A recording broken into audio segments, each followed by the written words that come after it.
Hello one and all, I'm your host Ivan Krolo, aka The Game Raging Psycho, and I'm here to bring you NerdSociety.com's official review of Justice League War, the very first in a new DC animated continuity that is being brought to you by the same guys responsible for such awesome adaptations such as Superman vs. the Elite, Batman Under the Red Hood, and The Dark Knight Returns duology, let's call it.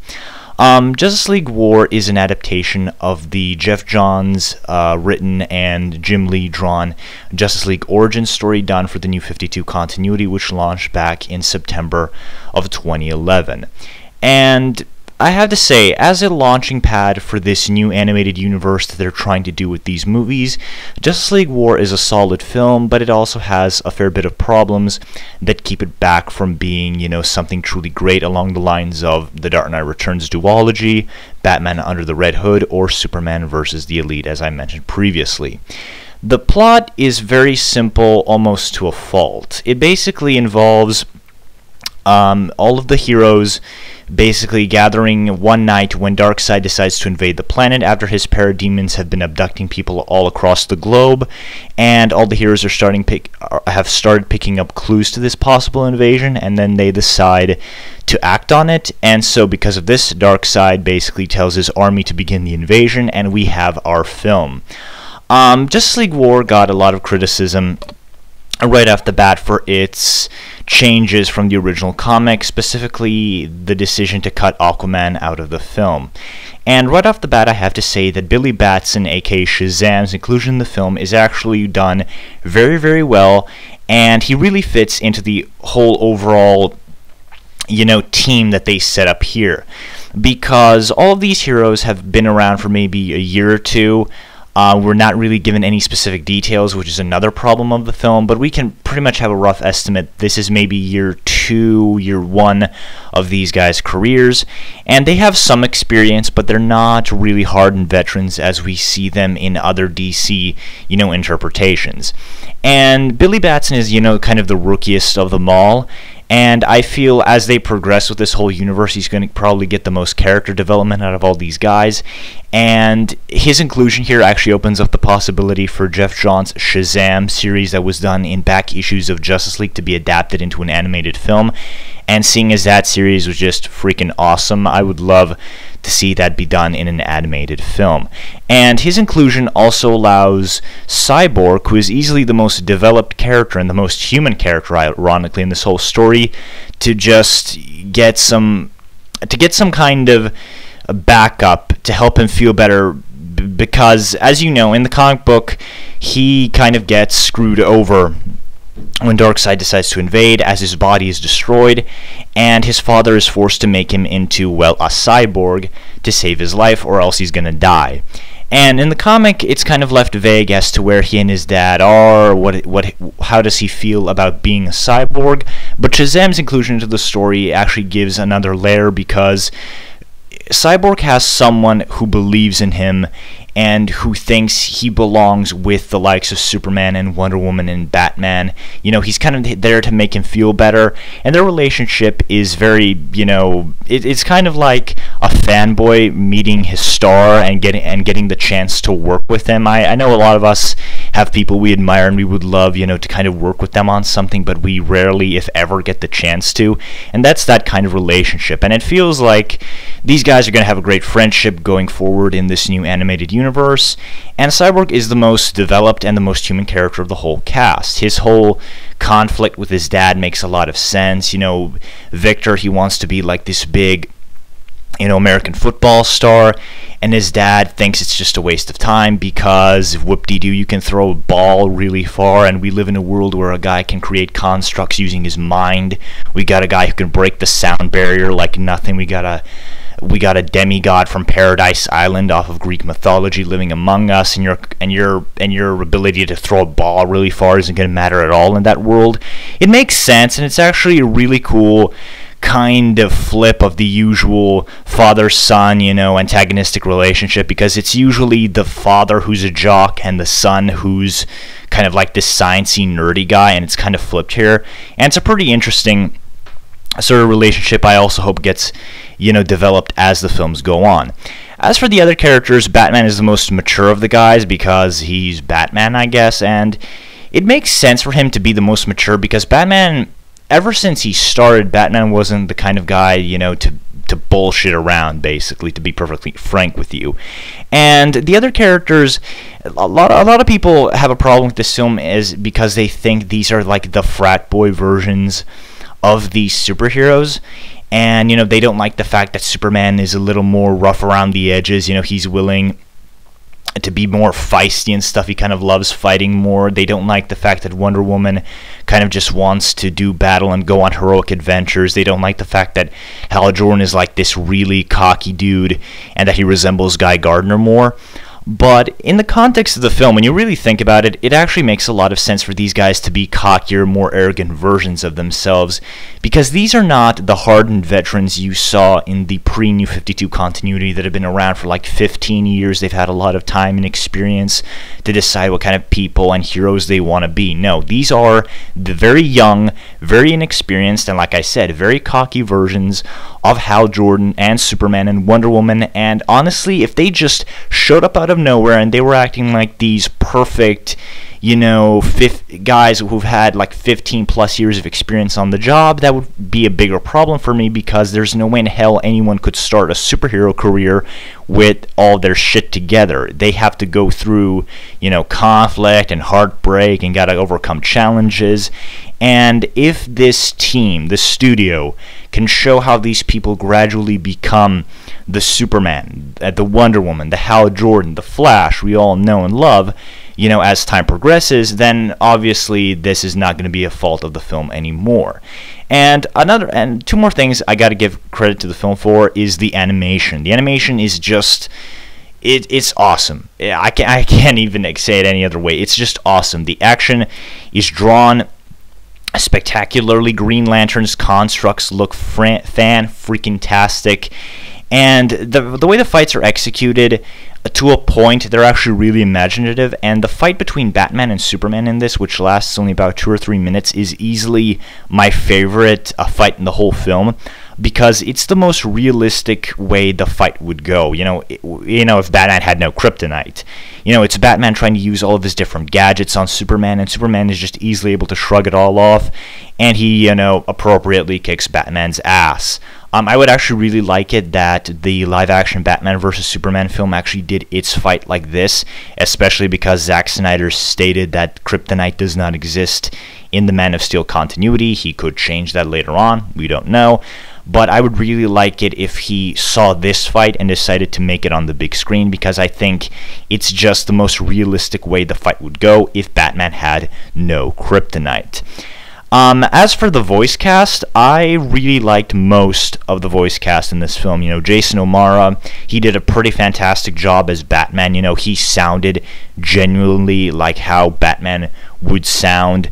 And the rest of the voice cast I don't know by name, but I will say they all pretty much fit their characters perfectly. Barry Allen was kind of like the Injustice Gods Among Us Barry Allen, where he's very compassionate about other people. He actually has kind of a shred of respect for Batman, and there's this like one scene where Flash goes to Batman, and he's like, I'm a big fan of your work, and you expect Batman to just, tell him to piss off or something, but Batman, actually shakes his hand, and, he does show him some respect as well. He tells him, you're the Flash, you do tight, efficient work, and I know about you.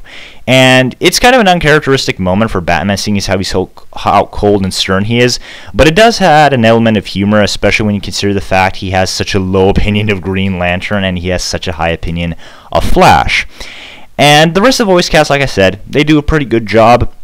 And the one exception is Wonder Woman's voice actress. Now, her dialogue delivery isn't bad throughout the whole thing, but there are a lot of lines where she just comes off as cringeworthy, and I just really couldn't stand her at certain points. The finest example of this is the ice cream scene. You can find it on YouTube. It's terrible. It made me roll my eyes, and it just made me cringe so much. I'm willing to give her another shot. Maybe this is just one of those times where the actress wasn't able to get it from the first try, and maybe if she gets another attempt at this, maybe she can do a better job later on. But as it stands, she was easily the weakest of the voice cast in this whole thing. And going back to, to kind of the character interaction, I already stated Vic's and Barry's interaction is really cool. The interaction between Green Lantern and Batman is just hysterical. They just have some of the funniest, banter in the whole film. The Superman Wonder Woman interaction was they're very clearly setting up the fact that these two are going to have a romance down the road, but it's not done in that subtle way, the way I would like it to be done. It's just like, oh, they see each other and they're already flirting and they're already in a romance, and I just want to puke my guts out. I hate it when romance is written like that. I hate it when two people see each other and they're already like, oh, hey, would you marry me? And that kind of writing just really annoys me, and I was hoping that if they really were going to do the whole romance thing, they were going to add some subtlety to it. Like, I understand that Wonder Woman would respect him as a warrior, and she even states like she's never met any man or god that's like him, but there was just no subtlety to it. It was so obvious. The screen might as well have said, we're setting up a Superman Wonder Woman romance just like the comics.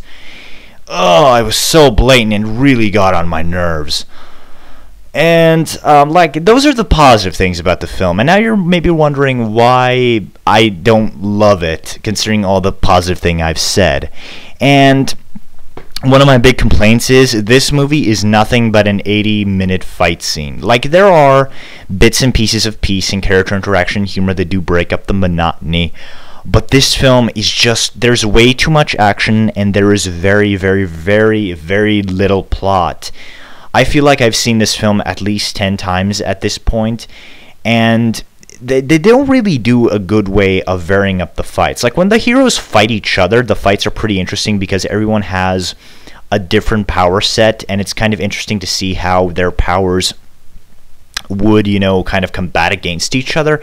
But when they're fighting parademons, it's just, oh no, a stupid parademon is charging or flying at the enemy, Batman punches him, Green Lantern does his thing, and yada yada yada, Wonder Woman cuts them into pieces, and the fights just get completely monotonous.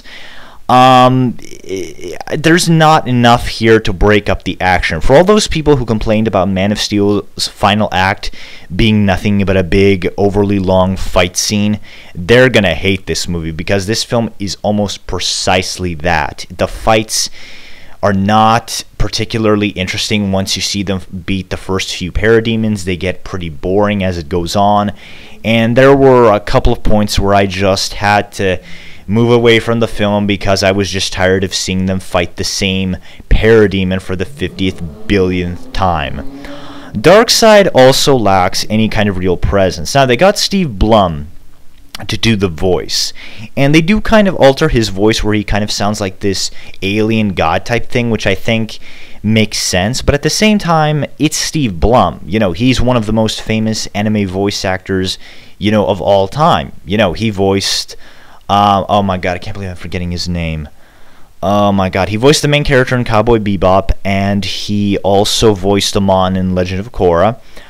And he's just one of the awesomest voice actors you could possibly find. And on one hand, I understand why they did the effect, because you want to make Darkseid kind of sound alien and stuff, but if you have Steve Blum, it doesn't really make sense for, at least in my opinion, to alter his voice to a point where he doesn't sound like Steve Blum at all. And Darkseid himself lacks any sort of presence. In the comic, he had a lot of presence when he just appeared out of nowhere and he just wrecks the entire Justice League with one move. And the way Jim Lee drew it, it was epic. It was grand scale. He released this giant pulse of energy and he just knocked everyone out and kicked everyone's asses without even trying. And he does have some presence when he shows up, but then later on, he just becomes everybody's punching bag. Like, Green Lantern is able to beat him. In the comic, Green Lantern's constructs broke when they so much as touched him, and they do break the first time Darkseid appears. But as the fight goes on, Darkseid just gets his ass completely handed to him by everyone else. And it's especially problematic because the pre-release information made it seem like Superman was the only guy who could fight Darkseid, and realistically, I think Superman and maybe Wonder Woman, they're the only heroes who should be able to fight Darkseid in a physical battle. But there never really is any Superman versus Darkseid battle here. It's just the League, and then Superman joins in later, fighting Darkseid. And the way they do something from the comic makes absolutely no sense, and it was just unbelievably stupid. In the comic, Aquaman and Wonder Woman drive their sword and trident into Darkseid's eyes to blind him, because they think if they can blind this guy, they can take him down easier. Obviously that's not how it goes in the comic, and obviously not how it goes in the film. But since you don't have Aquaman, I was really wondering how were they going to gouge his other eye out. You know, they're just going to have Wonder Woman step him twice, and the way they gouge his other eye out is just so fucking stupid. I cannot believe they actually did that. Well, on the bright side, you know, the whole Batman sticker thing that Jeff Johns did, you know, where Batman took his emblem off as a sticker. They were able to find a more plausible way for Batman to disguise himself as a civilian in order to infiltrate Darkseid's whole, you know, fortress on Apokolips. But still, there's some things they changed for the better, and there's some things they changed for the worse. And Darkseid really didn't have any sort of presence in the film, and he was just really a pathetic bad guy, to be perfectly honest with you. Another problem with me is how powerful Batman is here. Batman is able to punch and knock out and go physically toe-to-toe with parademons.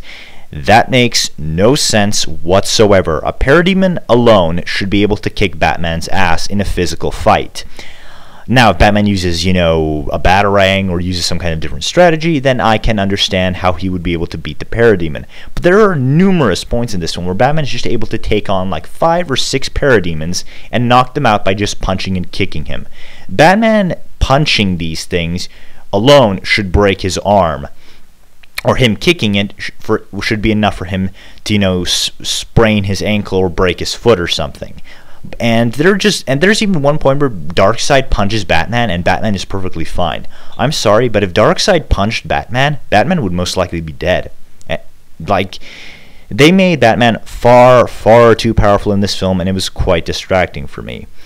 Another change is that the film absolutely fails at giving any kind of context to the backstory of these heroes. Now, if you're a reader of the New 52, like I am, you're going to understand why Superman is rasher here than he is in the standard continuity. You're going to understand that Flash is that the Air Force is after Flash. You're going to understand why the GCPD is after Batman at this point in time.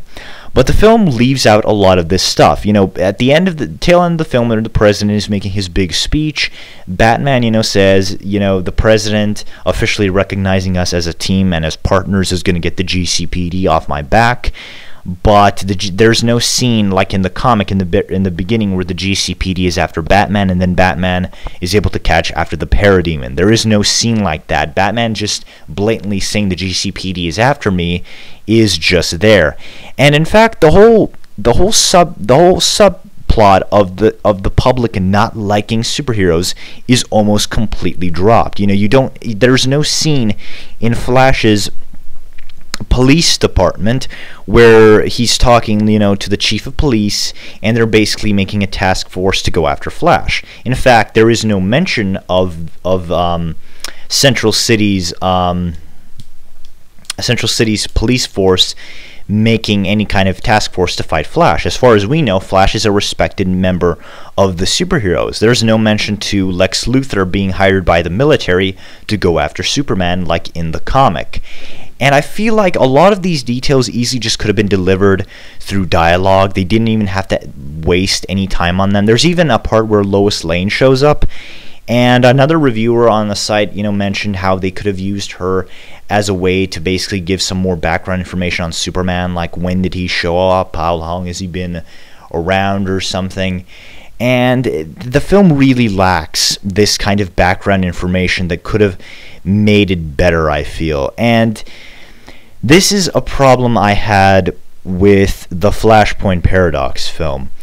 Dan Jurgens, when Dan Jurgens was signed on to rewrite Under the Red Hood as an animated film, he saw the opportunity to fix his original storyline, which sucked in the comics. And instead of getting Jeff Johns to do the same thing here, they don't. They basically adapted the comic without recognizing any of the comic's original problems, and they basically suffer some of the same problems as the comic. A very thin plot, a villain who really isn't anything special by the end, and yeah.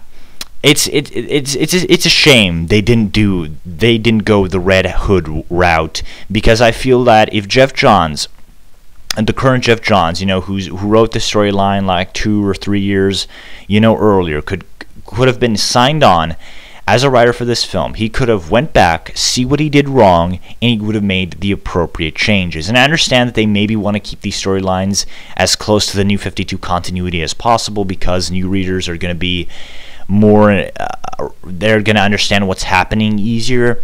But if that compromises the quality of your film, I don't know if it's really worth it at all. So there are a lot of things to really, really like about Justice League War, and there are a lot of things to just really hate about it. But I will say that the bad far outweighs, no, not the bad, sorry, the good far outweighs the bad. And I think the bad isn't severe enough to completely, destroy the whole film. But these are problems that do exist, and I feel like if they were addressed, the film could have been leaps and bounds better. As it stands, Justice League War is a fun and enjoyable film. It's good, but the problems like the whole humans hating superheroes subplot being almost completely dropped, the lack of context or backstory for most of the things that are happening here is a really big problem. Especially if this film is supposed to serve as another introduction into the New 52 continuity, and a pathetic main villain whose whole motivation is going to take multiple movies to explain why he's after Superman and why he's invading Earth, is just not good storytelling. I really feel like this should have been a film. This should have been like an end of Phase 1 film. I feel like they should have done maybe Greg Pak's Batman and Superman first, because it really explains why Darkseid is going to all these different universes and why he specifically targets the main DC continuity to go after Superman. And I really feel like if they did set up films before doing this one, a lot of that backstory could have been built up. We could have cared more about these characters beforehand. But as it stands, it feels like they just jumped into Justice League, and the end result was a good, enjoyable film, but a really flawed one that would have worked so much better if it had a few films to build off of.